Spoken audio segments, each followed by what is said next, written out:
Why are real estate agents quitting in 2023? We've had over 60,000 agents that have left the business, and I'll tell you why. They got lazy. We still have to do the work, but I'm going to give you the top 5 things that you need to work on to not become the statistic here in this video.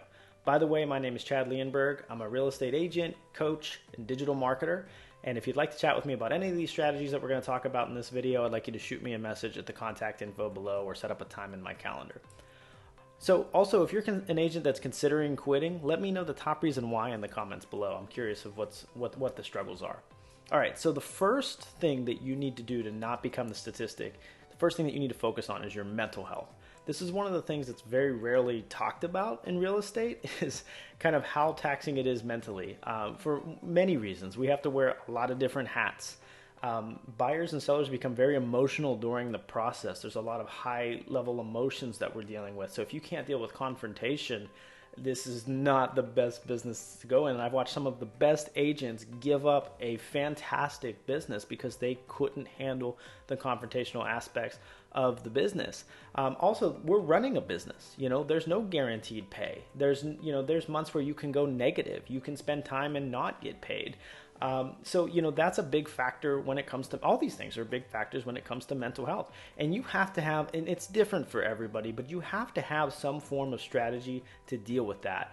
A big part of my business, whenever I started, it was to every 2 to 3 months we take a random trip, whether it's going to a water park, going just to stay at a hotel down in the city for a night or two. We would always take a trip and get out of the daily flow.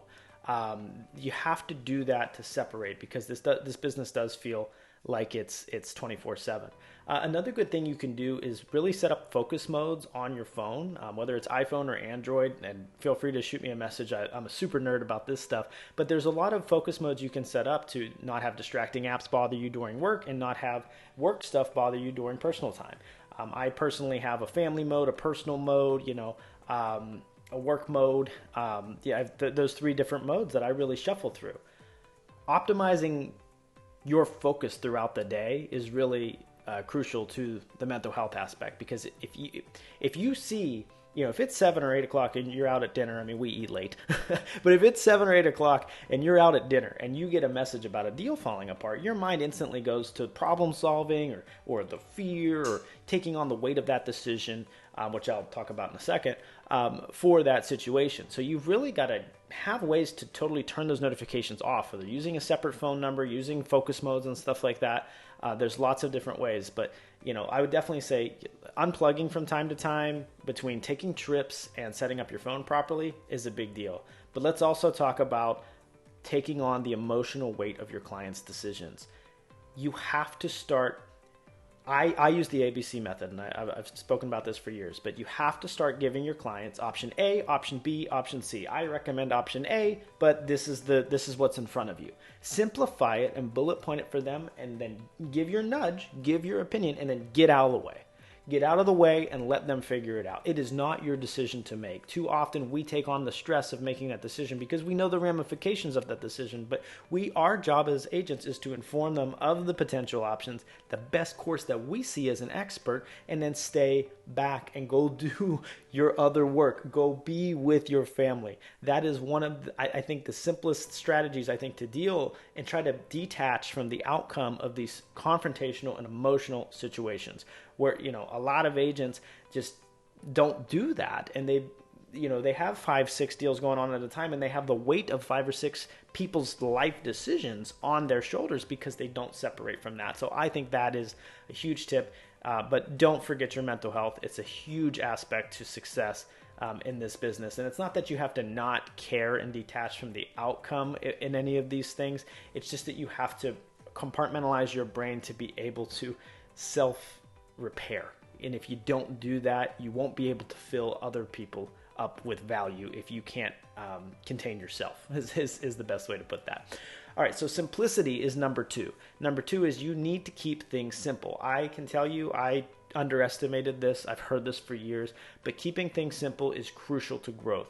Simplicity scales, complexity fails. That's a big quote that I love and I've firsthand seen. One of the things I've always done is I've made sure that agents that we partner with, and one of the major strategies that helps them focus is a major and minor. We pick a plan A and a plan B, and we kind of run 80% of our focus on plan A and 20% of our focus on plan B. And I have another video that will break this down on my YouTube channel. But the point is you have 2 lead gen strategies you're focused on, as opposed to most agents have 8 different lead gen strategies. So they're putting 1/8 worth of effort into all these different strategies, as opposed to just kind of burning the boats on 2, and you still have a backup plan for 20% of your time. It's still a way, so that in case you did choose wrong, you're kind of marinating and nurturing another lead gen strategy while you're doing that one. So ultimately, you need a lead gen plan that is simple, but you also need to make sure that it's pointing to your core skill sets, things that you'll like to do, things that you'll want to do, because otherwise you'll burn out. So keep things simple. Don't try to do 8 different things. Don't try to do social media, door knocking, networking events, mailers. You can't do all that stuff successfully. Almost every successful agent I've ever seen has 1 or 2 strategies really that they work, and they've executed on the simple things. They really just do the simple things constantly. It's kind of boring when you look at a successful agent's business, and I think that's a lot of the problem with agents is we're entrepreneurial at spirit, and we try to re-engineer and rethink a different way to do all this stuff when really you just have to execute on what works a lot. And you can get leverage between hires and tech and stuff like that, but ultimately you need a simple structure for your lead generation and a simple follow-up plan, buckets of business, which is the perfect transition to the third thing that you need to focus on to not become the statistic, and that is accountability. If you have no accountability in place on your follow-up in particular, you will not convert at a maximum level. So I always have used the client active nurture system. I pulled it from basically any CRM. They have client active and nurture status generally. Some might be called prospect or different things. So I just call it basically hot, warm, cold. It's client active nurture. And when I talk to any lead, whether it's from Sphere, and I coach agents to do this as well, whether it's from Sphere or an internet lead or mailer or cold call, when we talk to them and we get a pulse, we categorize them as one of these things. This tells us how often we should follow up with them, what we should say. It's going to differ if they're a client versus a nurturer. They're going to be very different conversations. So you have to have accountability. Otherwise, you're just going to spray and pray and hope that you find the right hot leads. It's not working. This is a perfect example of working smarter, not harder. It's just that once you speak to a person, you put them in one of 3 buckets, and that dictates how often you follow up with and what you say. And I have a free download for this, so feel free to message me for it. Happy to share it with anybody. It's a Google Sheets sheet that you can use for free, or a printout that you can print out that will basically let you put these people into buckets. And I have an explainer that tells you how to use it. So totally free. Feel free to message me for that. Would love to help you simplify your follow-up and keep you accountable to it. Marketing is number 4. So marketing, you have to be number 1. You have to be number 1 in people's mind for them to use you. If you're number 2, they're probably not going to use you. When you think of tech companies, the first one that comes to most people's mind is Apple. That's probably right? If not, it was Google or maybe Microsoft, right? But if you're thinking Apple, you're buying the iPhone, right? If you're thinking Google, you're buying the Pixel. If you're thinking Microsoft, well, I don't know what you're buying because they're not making phones much anymore. You're buying Windows. But the point is if you're not number 1, you're probably not going to win that deal. So while you're doing this lead generation, which is basically taking your current sphere and extending it, you might jump in the business and have 100 people in your phone or have 1,000 people in your phone, right? There might also be different actionable abilities out of that sphere, right? You're 100. I've seen people with a sphere of 100 that's very at the right age to move, that buy or sell, at the right price point, where it's more lucrative. And I've seen people with 1,000 sphere that they're just younger, not ready to buy, that they're or sell. They don't have a house to sell. Maybe their price points are lower. So whether your sphere is big or small doesn't always matter. It also matters about the actionability of it.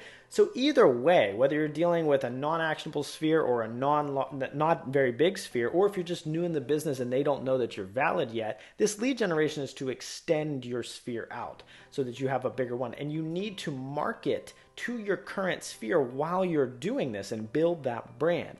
Marketing is the number 1 thing I think we don't learn in either real estate school or any real estate trainings I've really been in. So you need to know how to properly market yourself so that people come to you and think of you as top of mind.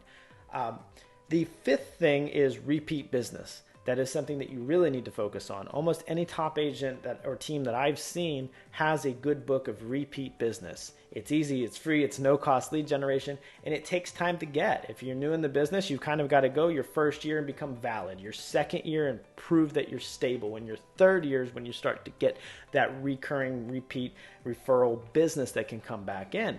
And that's the point of the lead generation. You extend the sphere so it's bigger, so that when that repeat business comes to you, it's bigger. If you never extend it and you just focus on your sphere, that might just be 10 to 15 deals a year repeat business. But if you extended it through lead generation or prospecting or one of those simple lead generation strategies that extended your sphere, you will have 20, 30, 40 repeat deals as opposed to the 10 or so that you would have had if you just stuck with what was in your current wheelhouse. So that's why you need lead generation, to extend your sphere to have more repeat business. And I think that is one of the greatest opportunities of agents quitting in 2023, is that we're going to have less competition out there. The agent that came in and that sold 5 houses a year because they knew a ton of people in the community and they did this part-time, those are a lot of the ones who are exiting because this is too hard for them. It's not, they do this on the side anyway. It's not worth this mental stress. They can't handle that or whatever, right? So even if you're that agent, or if you're doing 2 deals a year, this is the time to become the agent where you do 20, 30, 40 deals. The problem is you might not see that for another 2 or 3 years. I'm not saying that you can't get, enough deals to be fed, or you can't get 20 deals. I'm saying you won't see the real fruits of your labor right now for another 2, 3, 4 years. So that's why it's hard. That's why your mental health needs to be in check. That's why you need to have simple strategies, simple lead generation, simple accountability towards follow-up, simple marketing. Ultimately, so you can just get that repeat business and have that unfair share of the market in the coming years ahead. So I'm personally, excited. Doesn't mean that I've not been faced with any challenges. The agents I've been coaching haven't been faced with any challenges. Sure, they're absolutely there right now. It's a big problem. But it's exciting because those who are willing to roll up their sleeves, not be lazy, and do the simple things effectively, cut out all the noise and just focus on the daily actions that drive productivity, these will be the winners. These will be the people that we're currently watching like, I don't know how they're doing that much business. That's because 5, 10 years ago, they did these simple things consistently. So if you're one of those agents that wants to grow, you're on the right video. These are the 5 things you need to focus on, I feel, to be successful during this big agent exodus that we're going to feel during this market shift. It's hard.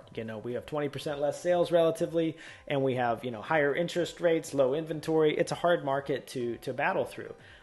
But hopefully some of these strategies could help you succeed in real estate. It has given me and a lot of the agent partners we've helped to get over 6 figures, some of them in their first year. It's helped us achieve a life that we've never thought possible. So I love this real estate business. I love what it's done for me and my family. I love the flexibility and freedom. It is possible here, but you have to do things that move the needle. You have to keep them simple, and you have to stay disciplined to do it. So thanks for tuning in on this. If you want to break down any of these strategies further, feel free to contact me below, or I have a free training in the info you can attend to hear some more. As always, subscribe to my channel and check out some other videos I have, or some where I break down major and minor goal planning a little bit more, and some of that other stuff as well. So thanks for tuning in, and we'll see you at the top.